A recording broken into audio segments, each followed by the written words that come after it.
Hello दोस्तों, मैं हूं गौरव एंड इस वीडियो के अंदर अपन राउट 53 की जियो लोकेशन राउटिंग पॉलिसी के बारे में बात करने वाले हैं। तो सबसे पहले अपन इसका यूज केस देख लेते हैं, इसका यूज क्या है एंड उसके बाद में मैं आपको कॉन्फ़िगर करके बता दूंगा कि आप इसको कैसे कॉन्फ़िगर कर सकते हैं। तो कॉन्फ़िगरेशन तो अब बहुत ईजी हो चुका है, मुझे ऐसा लगता है मैंने आपको इतने कॉन्फ़िगरेशन कर करके दिखा दिए, तो मेरे को लगता नहीं है आपको कुछ भी डिफ़िकल्टीज़ होंगी। बट बात आती है कि इसको यूज़ कैसे करोगे प्रोडक्शन में, राइट? क्योंकि इंटरव्यू क्वेश्चन पूछे जाएंगे ना, तो वो यही पूछे जाएंगे। वो कभी भी ये नहीं पूछता है कि आप कैसे कॉन्फ़िगर करोगे, वो ये पूछता है कब कॉन्फ़िगरेशन करोगे और कहाँ इसकी ज़रूरत पड़ेगी। तो आप यूँ मान लीजिए आपका एक एप्लीकेशन है और आपका जो एप्लीकेशन है उसमें ऐसा सीन है, इंडिया के लिए जो एप्लीकेशन है वो आपने हिंदी में बना रखा है, पाकिस्तान के लिए आपने उर्दू में बना रखा है, चाइना के लिए आपने उसको बना रखा है चाइनीज़ लैंग्वेज में, और पूरी दुनिया, इन 3-4 कंट्री के बाद में जितनी भी दुनिया बची, अगर वो उस एप्लीकेशन को एक्सेस करेगी तो उसको बाय डिफ़ॉल्ट इंग्लिश लैंग्वेज में आपका एप्लीकेशन दिखाई देना चाहिए। तो आपने आपके एप्लीकेशन के 3-4 अलग-अलग वर्जन्स बना रखे हैं और उनको अलग-अलग वेब सर्वर्स के अंदर होस्ट कर रखे हैं। अगर ऐसा कुछ आपका कॉन्फ़िगरेशन आपको करना रहा तो कैसे करोगे? तो ये जो चीज़ है ये अपन देखने वाले हैं इस वीडियो में।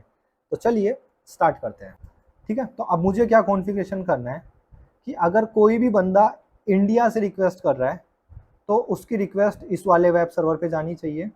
कोई भी बंदा अगर यूएस से एक्सेस कर रहा है तो इस वाले वेब सर्वर के पास रिक्वेस्ट जानी चाहिए, और कोई भी बंदा सिंगापुर या कोई सी भी दूसरी कंट्री, बची कुछ सारी कंट्री से एक्सेस कर रहा है तो इस वाले वेब सर्वर के पास रिक्वेस्ट जानी चाहिए, ठीक है? तो करके देख लेते हैं कैसे करेंगे। क्रिएट रिकॉर्ड पे क्लिक करता हूँ, अगेन सब डोमेन में दे देता हूँ जियो,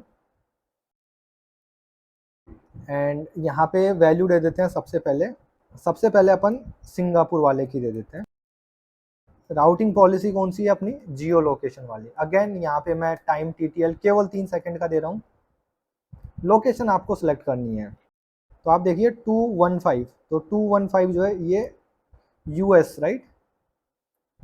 अगर कोई भी बंदा यूएस से आएगा, यूएस, राइट, मैं यहाँ पे यूनाइटेड स्टेट डाल दिया मैंने, तो यूनाइटेड स्टेट से जितनी भी क्वेरीज आएंगी वो इस आईपी एड्रेस पे रिजॉल्व होंगी। आप health check and record ID तो मैं डाल देता हूँ, एक और रिकॉर्ड ऐड कर देते हैं जियो, एंड दूसरा जो रिकॉर्ड है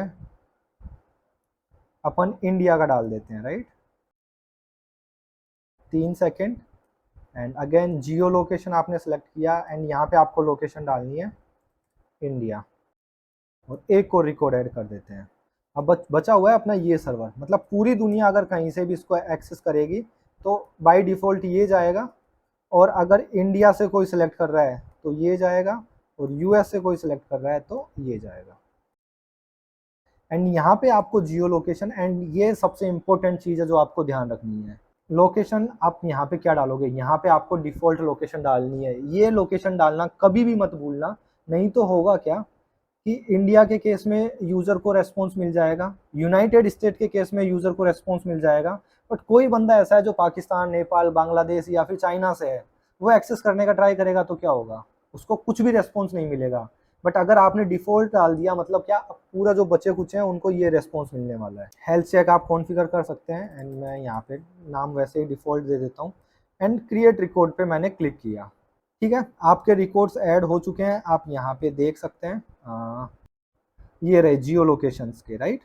मैं जो बैठा हुआ हूँ, मैं अभी इंडिया के अंदर मुंबई सिटी के अंदर बैठा हुआ हूँ, एंड मुंबई के अंदर अपन ये चीज़ देखते हैं, अपने को ये वाला आईपी एड्रेस रिजॉल्व होना चाहिए अगर अपन एनएस लुकअप यूज़ करते हैं तो, राइट? चलिए,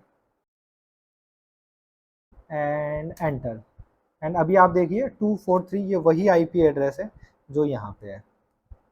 बट आपको याद है मेरा एक इंस्टेंस है जो मैंने क्रिएट किया था सिंगापुर के अंदर, तो ये कौन सा इंस्टेंस है मेरा? देखिए, सिंगापुर वाला जो इंस्टेंस है उसका आईपी एड्रेस है 215, तो ये देखिए 215 ये वाला जो है ये सिंगापुर रीजन के अंदर है। इसको रिफ्रेश कर देता हूँ मैं, एंड अगर अब मैं इस इंस्टेंस से मैं अगर रिक्वेस्ट करूँगा एनएस लुकअप चलाने का, सेम कमांड चलाने का, तो देखिए ये क्या आईपी एड्रेस रिजॉल्व करेगा। तो पहले अपन अपने कॉन्फ़िगरेशन के हिसाब से खुद ही डिटरमाइन कर लेते हैं। तो अगर कोई भी बंदा सिंगापुर या इसके अलावा किसी भी दूसरी कंट्री से करता है तो उसको 118 वाला आईपी एड्रेस रिजॉल्व होना चाहिए। एंड आप देखिए इसको 188 वाला हुआ है। तो अगर कोई भी बंदा सिंगापुर या कोई भी दूसरी कंट्री से करेगा तो उसको ये वाला आईपी एड्रेस होना चाहिए। एंड ये वाला इंस्टेंस जो है ये अपना EC2 के अंदर है। तो सेम कमांड को मैं यहाँ पे चलाता हूँ, ठीक है। तो ये वाला इंस्टेंस अपना यूएस के अंदर है, और अगर कोई भी इंस्टेंस अपना यूनाइटेड स्टेट के अंदर है तो 215 वाला आईपी एड्रेस रिजोल्व होना चाहिए। Paste and enter and boom, right.